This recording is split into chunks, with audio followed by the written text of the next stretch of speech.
eskerrak ematea bertaratu diren kidei, ez? Proiektuan ere parte hartu dutenei, ez? Alde batetik Zipirineko eskola, Iberreko institutua, eta Sopelako Anderdeuna ikastola ere, ez? Hiru hezkuntza komunitateek parte hartu dutelako proiektu honetan, eta beste eragile batzuekin ere, bai. Eta honen emaitza honako hau da. Sopelak haurren eta nerabeen aldeko hezkuntza komunitatea indartzeko beste urrats bat egin du. Udaleko hezkuntza kontseilua sortuz. Bai, Udaleko hezkuntza kontseilua sortu dugu. Azken 2 urteetan Euskal Herriko Unibertsitatearekin lankidetzan eta udalez ekimenaren markoan garatutako prozesu parte-hartzaileak emaitza esanguratsuak lortu ditu Sopelan.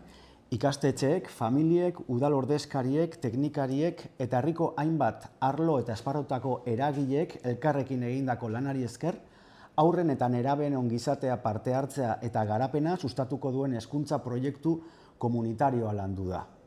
Eta baita hori bideratuko duen organo instituzionala, Udaleko hezkuntza kontseilua. Eratzeko proposamena ere aurkeztu dugu. Proiektu hau ez da hutsetik abiatzen, Sopelan azken urteotan hezkuntza komunitatearen ikuspegia sendotzen aritu den Oinierri herri hezitzaileen sareko kide gisa ere gauzatu da. Ikuspegi horren arabera, hezkuntza ez da soilik ikastetxetan gertatzen, eskolan gertatzen. Familian, aisialdian, kulturan, kirolean, kalean eta herriko eguneroko bizitzan ere eraikitzen da. Horregatik, udalaren ikastetxeen, familien eta herriko eragileen arteko elkarlana izan da prozesuaren oinarri nagusietako bat. Udalez proiektua Euskal Herriko Unibertsitateak sustatutako ikerketa eta transferentzia ekimena da, eta udalerrian hezkuntza sistemaren arteko lankidetza indartzea du helburu, haur eta nerabeen ongizatea, inklusioa eta parte hartzea sustatuko dituzten hezkuntza proiektu komunitarioak garatuz. Aldi berean, 2023ko hezkuntza legeak aurreikusten dituen Udaleko hezkuntza kontseiluen garapena ere bultzatzen du, hori da Sopelan sortu duguna. Udalerrietako hezkuntza komunitatearen arteko elkargune instituzional gisa. Sopela, Udalez proiektuaren baitan, beste 5 udalerrekin batera pilotaje fasean parte hartzen ari da.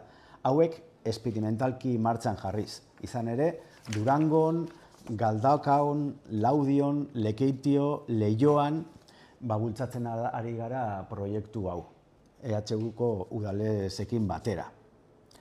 Sopelako prozesua 2025an abiatu zen eta urtebete baino gehiagoko lan parte hartzailearen emaitza dira aurkeztutako proposamenak. Prozesuan zehar ikastetxeetako ordezkariek, familiek, udal ordezkariak, teknikariek eta hezkuntza zein aisialdiko arloko profesionalek ere parte hartu dute. Guztira 7 saio egin dira, 7 saio, eta derrigorrezko bigarren hezkuntzako 503 ikasleren ekarpenak ere jaso dira, eta haien ahotsa erdigunean jarriz. Eta itzulketa egin genien Kurtsio kulturetxean. Bai, ikastola eta Iberreko ikaslei.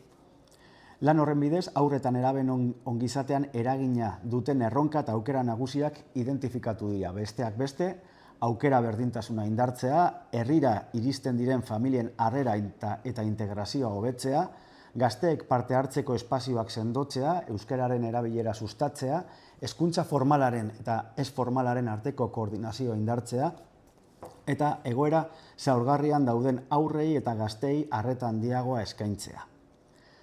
Diagnostiko horretatik abiatuta, hezkuntza proiektu komunitarioak ikuspegi bateratua proposatzen du Sopelako haur eta nerabe guztientzat. Hezkuntzako eragileen arteko lankidetza sendotzea, baliabideen arteko lotura hobetzea eta haurren eta gazteen beharrei modu koordinatuan erantzutea du helburu. Horretarako, lanildo nagusiak zehaztu dira, hala nola, hezkuntza eta aisialdia eskaintzen arteko koordinazio indartzea, gazteen parte hartzerako espazioak sustatzea, familientzako laguntza ildoak garatzea, espazio komunitarioen erabilera bultzatzea, aukera berdintasuna bermatzea eta euskararen erabilera sustatzea. Udaleko hezkuntza kontseilua izango da hezkuntza proiektu komunitarioaren garapena gidatuko duen espazio instituzionala eta aldi berean herriko hezkuntza eragileen arteko koordinazioa eta lankidetza indartzeko gunea. Bertan partatuko duten hezkuntza komunitateko ordezkariek, udal ordezkariek eta gizarte kultura zein kirol arloko eragileek. Haur eta nerabeen ongizateari lotutako erronkei modu partekatuan heltzeko. aste honetan egindako aurkezpenarekin, lantaldean garatutako prozesu parte hartzaileak amaitutzat ematen da, eta horren baitan landutako proposamena udaltalde politikoek onartu egin dute aho batez osoko bilkuran. Herriko eragileen ezagutzan eta ekarpenetan oinarrituta, Sopelako hezkuntza proiektu komunitarioak haur eta neraben ongizatea erdigunean jartzen du herri ikuspegia indartuz. Azken batean, ideia argi badago proiektuaren oinarrian. Haurren eta neraben hezkuntza ez da ikastetxeen ardura soilik, herri osoarena baizik. Hori dela eta Sopelako hezkuntza proiektu komunitarioak herriko eragile guztiak norabide berean lan egitera bideratu nahi du. Haurrek eta gazteek herrian hasteko, parte hartzeko eta euren bizitza proiektua garatzeko baldintza egokiak izan ditzaten. Sopelak badu horretarako oinarria, baliabideak, esperientzia eta konpromisoa. Eta azken urteotako lanketak erakutsi du badagoela borondate partekatua hezkuntza komunitarioaren alde egiteko, orain egindako bidea abiapuntu bezala hartuta, etorkizun partekatukako markoa sendotzen da herri kohesionatuagoa, inklusiboagoa, euskaldunagoa eta hezitzaileago baten alde. Comentábamos que Sopela ha dado un paso decisivo para reforzar esa comunidad educativa, ¿no?, a favor de la infancia y la adolescencia, y eso se ha hecho mediante la creación del Consejo de Educación del Ayuntamiento Municipal.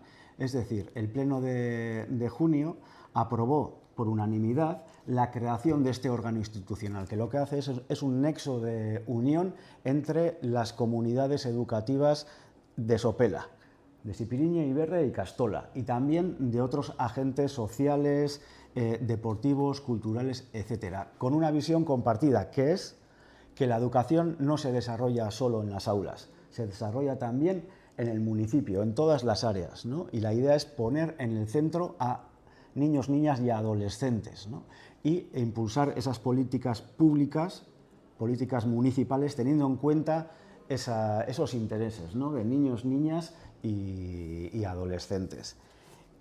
Y todo ello se ha realizado mediante siete foros participativos en el que han participado las comunidades educativas, pero también agentes sociales, culturales y deportivos del municipio, además con una participación muy importante, en este caso en Iberre y en Icastola, 503 adolescentes, alumnos y alumnas han participado en el diagnóstico, y mediante ese diagnóstico se ha empezado a desarrollar ese plan educativo comunitario, ¿no? Y para articularlo, muy importante, la votación del pasado pleno de junio, en el que por mayoría unanimidad pues se aprobó ese Consejo Educativo Escolar, que va a ser el vehículo, el órgano consultivo, mediante el cual el ayuntamiento va a poner en marcha, con todos esos agentes al lado, esas políticas educativas, tal y como fija la Ley Vasca de Educación del 2023.